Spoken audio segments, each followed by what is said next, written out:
What is the Persia of this movie? What is ancient Persia, as this movie sees it?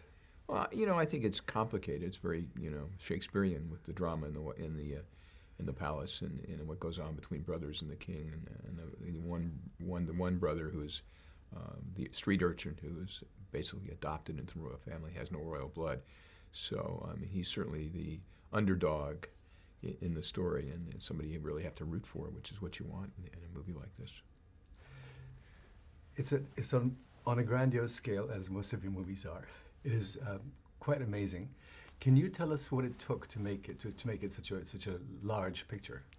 Well, it all comes from the screenplay. So basically we do is we take that script and try to make the visuals as beautiful and as interesting as possible. But it's all based on what's written in the screenplay. So if you have big palaces, we got to create the big palaces. If you have big landscapes, we got to find the big landscapes. But it's all dictated by the writers.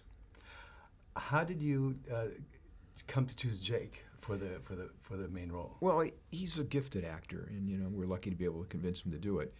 He's very handsome. I think he's been nominated. He's just somebody that's really, really special, and he worked so hard to get in shape to do this movie, and then work with us on the screenplay. He's got great ideas, so he's somebody that is a real force in our business. Can you comment on Gemma? Gemma, was a young actress and had just graduated from RADA when we first met her and done a small part in a Bond movie. But she came in and read for us a number of times, and we put her on tape and eventually did a screen test with her. And she was just beautiful and, somebody who really has command, who took command of that character. You hired Mike Newell to do this. Right. Why Michael? You look at his work, it's all about his work. You look at Donnie Brasco, he understands character, story, it's realistic. Four Weddings and a Funeral had wonderful humor in it. And then you look at Harry Potter, which had the adventure and the kind of visual effects that we needed, so he understood that world, and he understood the world of realities, and that's what we were looking for. And, why did you shoot in Morocco? That's where had we been able to go into Persia, we would have gone into Persia, but you can't go in there right now. So we had to find a location that was suitable and looked very much like Persia. So we found Morocco, and Morocco is also very film friendly. They want you to come there, they want you to film and make your life very easy there.